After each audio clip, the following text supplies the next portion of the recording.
Did justice triumph?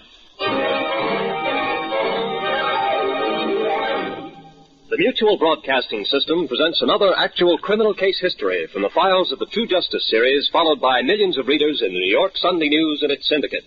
Tonight's case, the Unseen Murder Mystery.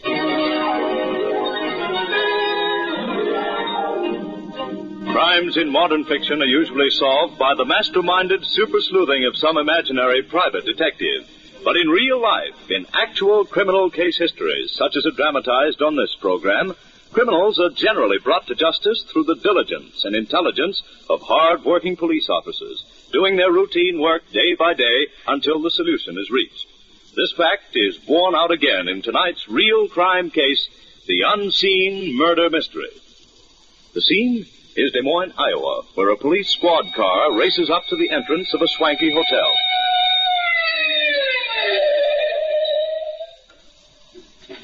This is it, men. Standish Arms Hotel. Nice day for the murder, Inspector. Looks like this is going to be quite a whodunit. Well, it all depends on what we find, Herman. Oh, come on. Better get inside the hotel and have a look at the body. That hotel manager sounded mighty excited on the phone. They're always excited when they have a killing. It's bad for business, bad publicity. Go over to the desk. Find out what this is all about. Yes, gentlemen? I'm Inspector Curran from the Homicide Bureau. These are Detectives Waterbury and Herman. You the manager? Yes, you got here quickly. No time to lose in a case like this. Where's the body? Room 218. We can go right up if you like. Well, that's why we're here. Let's go. Certainly. The elevator's right across the lobby. You discovered the body just before you called us? Yes, 10 a.m. exactly. The chambermaid was making her rounds. This chambermaid is available for questioning? Yes, she's waiting upstairs. Floor, please. Second floor, Jim. These are the police. You have just the one elevator? This one and one in back, which is the service elevator. I want to talk with you later, operator. Yes, sir. I'll be around. Be sure that you are, Jim. Yes, sir. Second floor, gentlemen. Room 218 is just down the hall, if you'll follow me. Is that the chambermaid who found the body? Yes, Inspector. Oh, Annie. Yes, Mr. Thompson. These gentlemen are police officers. Oh, detectives. They'll probably want to ask you some questions. Yes, sir. You're the chambermaid on this floor? Yes, sir. Yes, I am. And I understand you found the body. That's right, sir. I was making my regular 10 o'clock linen tour of the rooms. I opened the door of 218 with my pass key. In there on the bed. Oh, I'll never forget that sight, never. Did you see anyone in the hall? No, sir, no one. The room was empty except for the body? Yes, it was horrible, sir. We may want to ask you some additional questions later. You'll be around? Yes, sir. Good. Well, let's go in. Nothing has been touched, Inspector. Everything is just as it was when the body was found. Excellent. Gosh, this place is certainly a shambles. That's putting it mildly, Waterbury. The room looks as if it had been struck by a hurricane. Somebody put up quite a struggle here. And the somebody is doubtless that woman lying dead on the bed. Bloody sight, isn't she? Knife wounds. All over her throat and chest. On her legs, too. I'll have to wait for a complete medical examiner's report for details. But she certainly had a rough going over. Inspector, I don't see any luggage. Here's a woman's handbag. Well, that's it. It's lying on the dresser. Here you are. Oh, thanks. Nothing much in it. Cosmetics, some cash. Let's see. $150, $200. That eliminates a robbery motive. Yeah, that and the rings on her fingers. Well, here's a social security card. Lily Grinnell, 5142 James Street, Des Moines. Waterbury. Yes, sir? Take this and check that address. Find out all you can about this Lily Grinnell. Right. Oh, there's a telegram here that may lead us somewhere. It's addressed to Lily Grinnell, 5142 James Street. It says, meet me, Hotel Standish Arms, Des Moines, 2:20 p.m. Saturday. Signed John. Which is probably the name of the man we've got to find. Yeah.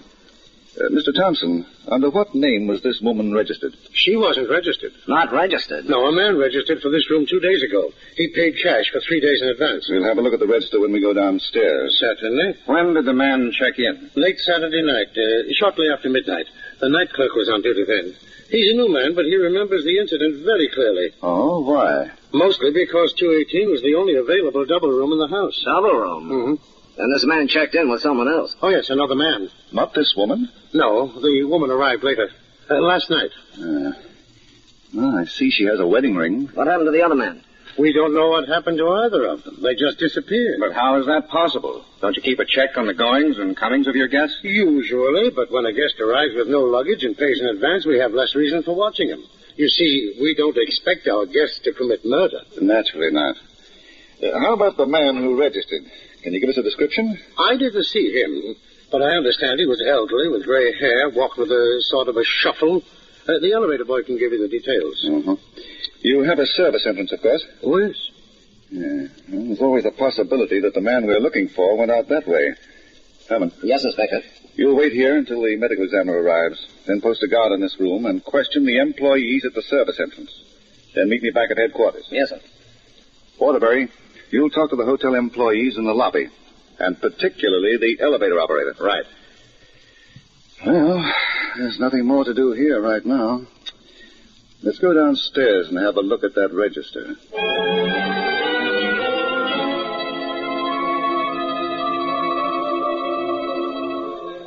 Here's the register, Inspector. Now, let's see. Saturday night. You said after midnight. Wouldn't that be Sunday? Oh, yes, you're right. Oh, here we are. Sunday, June 29th, 12:25 a.m. John... Oh, I can't read that last name. Let me see. Neither can I. Looks like Stevens or maybe Stevens' son. What a scrawl. Yeah, I notice he skipped 4 lines in the register. Looks as if he might have been drunk. Was he? The night clerk didn't think so, but he thought the man's companion had a few. They went up together? Yeah, then the companion, the other man, just vanished. Well, I'm not much concerned about the other man. But I would like to find the man who signed this register. Mr. John Stevens or Stevenson or whatever his name is. You're positive you have no record of his checking out? Positive. Well, possibly one of my men may pick up something from one of your employees. I'm going back to headquarters and wait for their reports.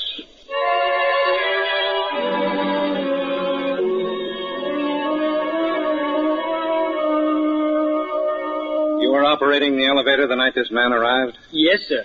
Let me have the best description you can give of him. Well, he was on the other side of 50, I'd say. Stocky, about 160 pounds. He had gray hair, and I remember he walked with a sort of a shuffle. He came in on Saturday night with this other guy. And when did you next see him? Well, last night, about 11:30. Last night? Yes.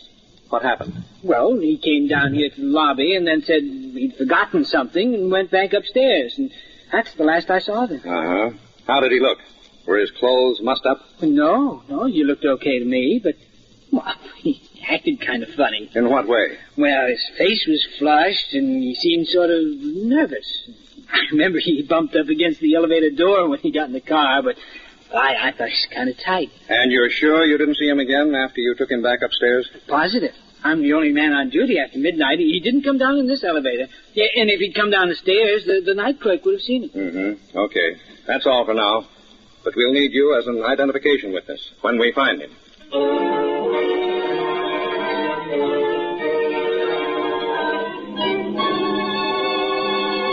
You're the pastry chef? Yes, Sheriff, but I don't want to get mixed up in this thing. You're not mixed up in anything. This is a police investigation. We're trying to put a few facts together so they make sense. That's why I want you to tell me just what you saw last night. Well, I was outside the rear entrance to get a breath of fresh air. Oh, the kitchen was awful hot. Yes, go on. Well, a little before midnight, I see a man leave the hotel by the service entrance. Yeah, how did he look? He was stocky, middle-aged. He's got the dark hair. Dark hair? Yeah. You sure of that? Sure, dark hair. I remember. He walked out the exit near the bakery. A little before midnight. I followed because I think he might be a thief of some kind. Well, he got into bakery supply truck and drove off. I guess the driver must have given a lift. Ever seen him before? No, I never see before. And you're sure he had dark hair? Oh, sure, positive. Well, thanks for the information. I'll be in touch with you again. In the meantime, don't tell anyone about our talk.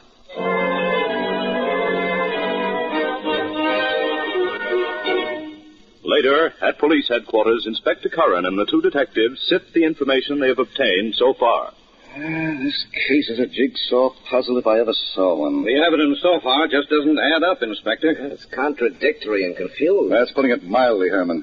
We've just sent out a teletype to all Iowa police asking for information on a middle-aged man with gray hair. And now you come in here and tell me the man who went out the back way at the hotel has dark hair. We don't know who we're looking for. We're not even sure of his name. I've got the medical examiner's report, Inspector. Oh, good. Well, let's hear what it says. The victim died at about 11 o'clock last night. She'd been dead about 12 hours when we saw the body. Uh-huh. That adds up. I don't suppose there's any doubt as to the cause of death. None whatsoever. 14 severe stab wounds. The examiner says he thinks the murder weapon was a long knife with a narrow blade. I don't understand why 14 wounds and all over her body. Possibly the attack occurred in the dark. The report goes on to say that the wounds are sweeping incisions, not of too great depth. Apparently, the victim was slashed while she struggled, trying to get away. Let's see. Death probably instantaneous due to severed left ventricle. Oh, here's something of interest. 2 of her fingernails were broken off, and there appears to be skin tissue under these nails. The lab is testing scrapings from the nails right now. Waterbury, as I've been listening to that report, I've developed a new theory. Yes, sir? You recall I said a moment ago that maybe the attack occurred in the dark? Yes. Well, possibly it's something else. Let's analyze what we have so far. We have a body with 14 stab wounds all over it, found in a room that was a shambles. Yes. We have conflicting descriptions of an elderly or middle-aged man, and we have a woman's handbag containing some cosmetics, about $200 in cash, a social security card, and a telegram signed by a man named John. Yes. Well, that's all. And to make matters more difficult, I found that the strip of tape at the top of the telegram indicating where the message was sent from is missing. That's peculiar. Yeah. So, let's look at the contents of this handbag once more. Huh? What do you see? Rouge, powder, lipstick, eyebrow pencil. Yes, but look at this eyebrow pencil case. It's empty. The eyebrow pencil is gone. I don't quite follow you, Inspector. What does that prove? It doesn't prove anything, Waterbury, but it's an indication. An indication that the man we're looking for, the murderer of Lily Grinnell, is blind.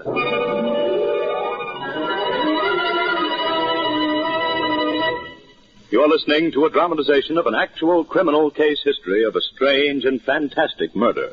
The unseen murder mystery, which resulted in one of the most remarkable examples of rapid and painstakingly smart police work in United States crime history.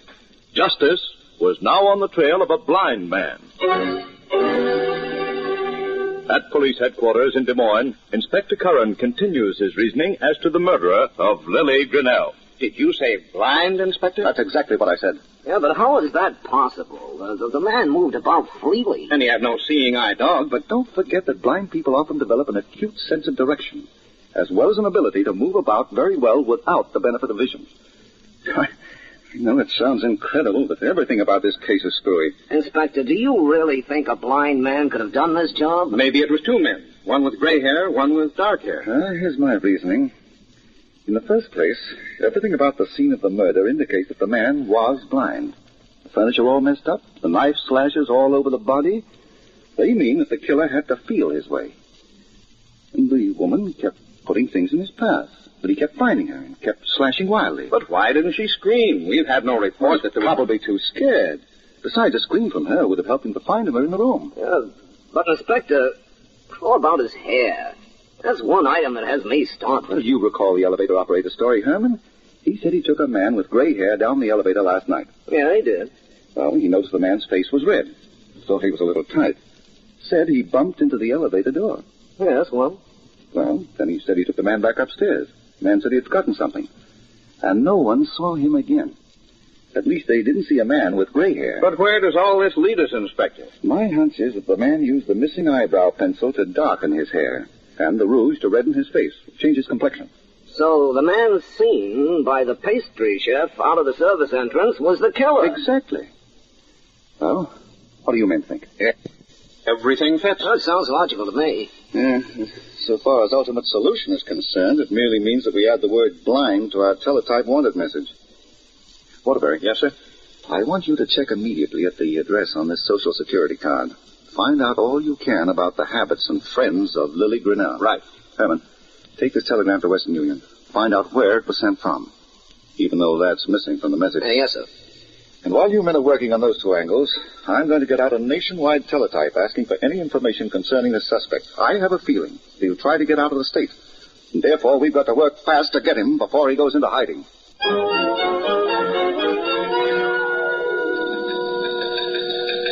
Wanted by Des Moines Police Department, John Stevens or Stevenson, for questioning concerning murder of woman. Suspect in early 50s, approximately 160 pounds, has gray hair, sallow complexion, is blind. Please check all criminal records for information which might lead to apprehension of this man. Authority, Inspector Curran, Des Moines Police.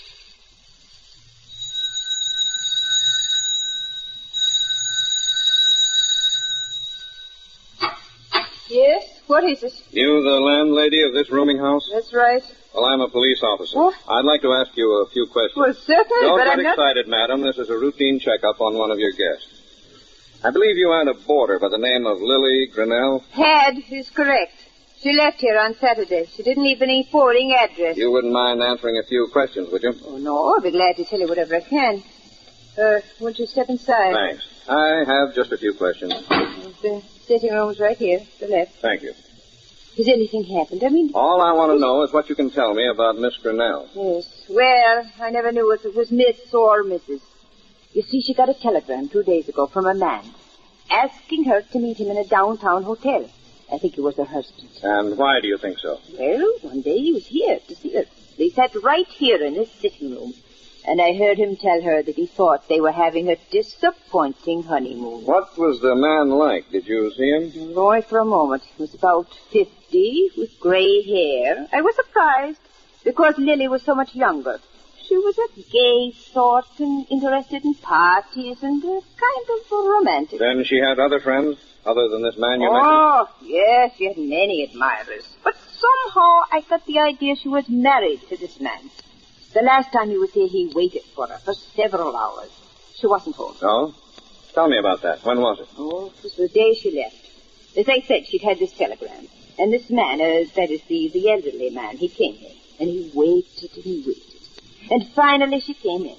And they had a sort of an argument. And he asked her why she hadn't met him at the hotel. And she seemed angry and she was anxious to get rid of him.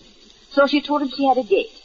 And she suggested that he registered at the hotel, saying that she'd join him after a date. And this was last Saturday? Yes. Thank you, madam.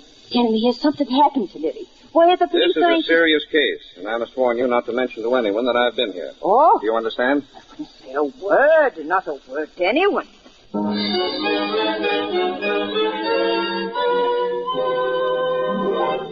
While Detective Waterbury talks with the landlady of Lily Grinnell's rooming house, Inspector Curran and Detective Herman at police headquarters talk with the truck driver.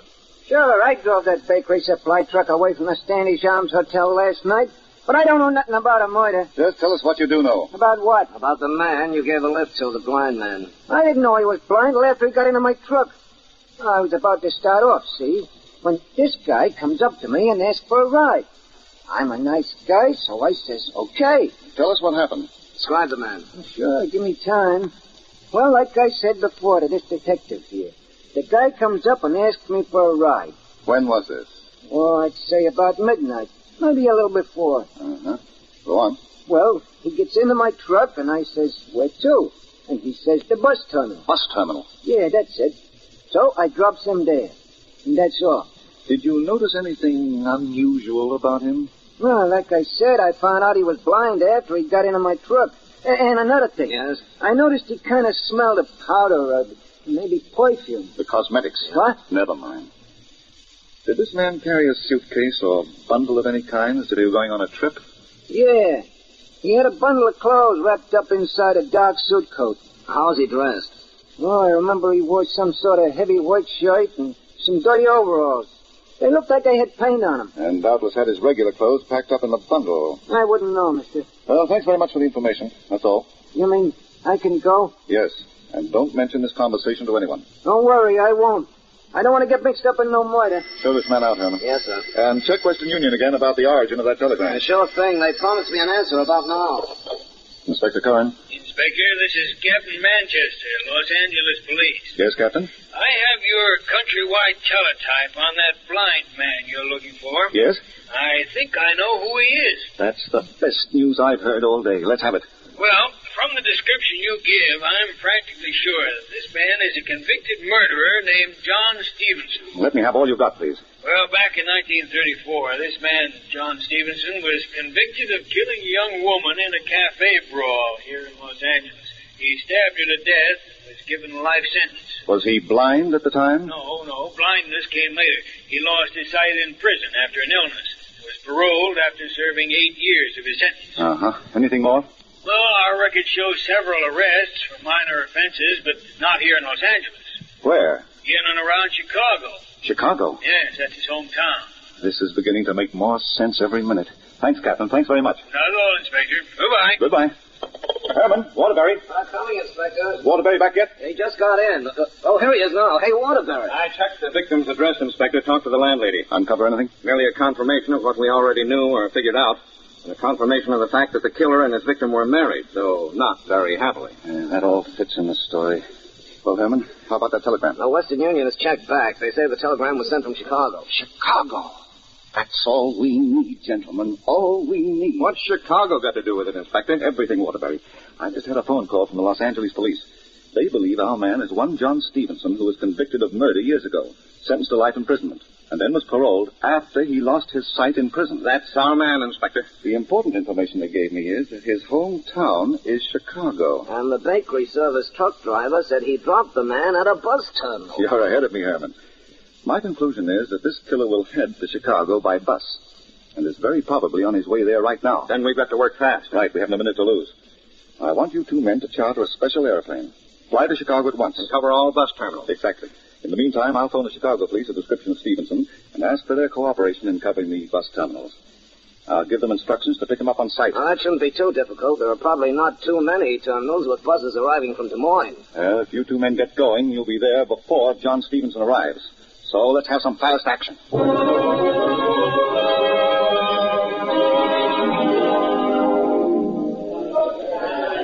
The bus company said this was the most likely terminal for a bus from Des Moines, Waterbury. There's one due right now. Of course, he might have stopped over somewhere. Or he might have headed in the opposite direction. All we can do is sit tight and wait. Here's the bus now. That should be the Des Moines bus. Well, let's see what gets out of it.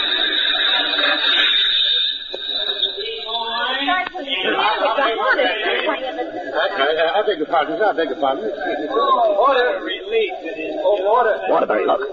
Middle-aged man, dark hair, dark glasses. With an overnight bag. And a cane. That man is blind. Porter, where are you? Yes, sir. Right here, sir. Give me a taxi, Porter. Yes, sir. Right away. Let's go, Herman. Right. And Porter. Yes, sir. Take care of this bag. We'll take care of the bag. And we'll take care of you. Who are you? I can't see. Police officers from Des Moines. Just walk with us. You won't need a porter, Stevenson. You can take that gun away from my back, officer. I won't offer any resistance. Where are you taking me? You're going right back to Des Moines. To police headquarters where you're gonna talk. Talk? About what? You can think that over on the way back to Des Moines.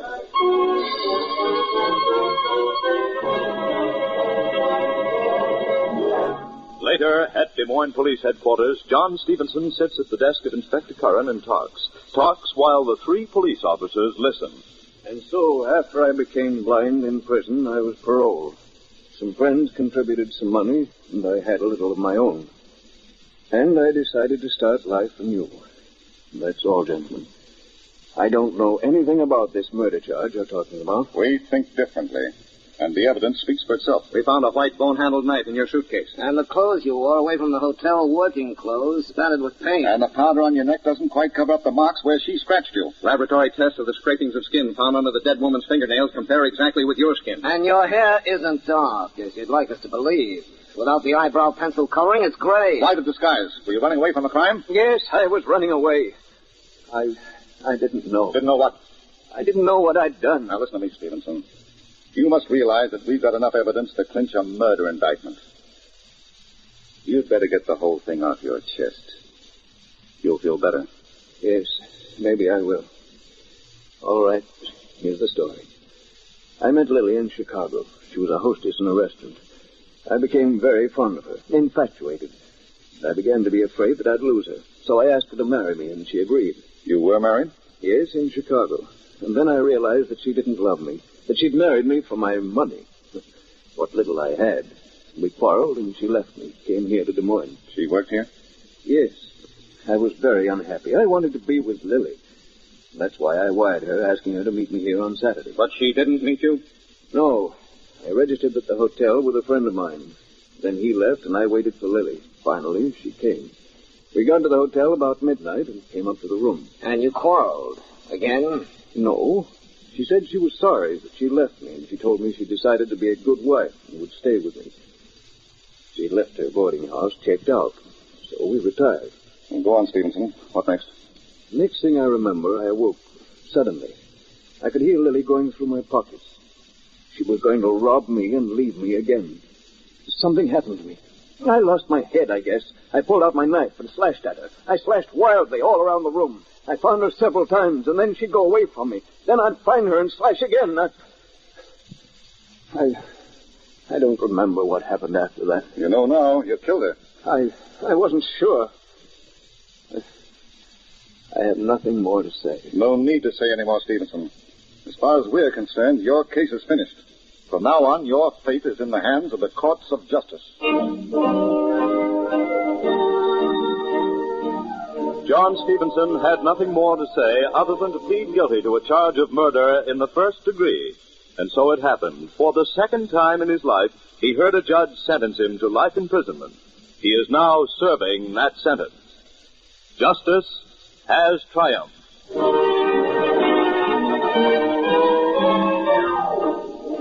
Next week at the same time, the Mutual Broadcasting System will present another dramatization of an actual criminal case history taken from the files of the True Justice series, appearing each week in the New York Sunday News and its syndicate. It is a case in which no two stories of the crime agreed with each other or with the facts. A case in which conflicting clues made a solution seem impossible.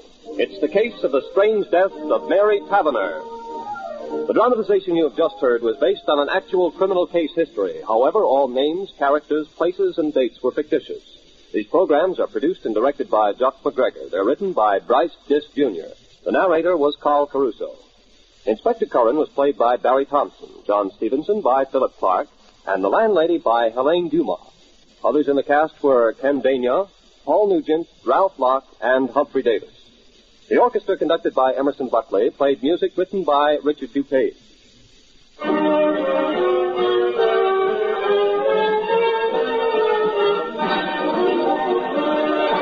Frank McCarthy speaking. This is the Mutual Broadcasting System.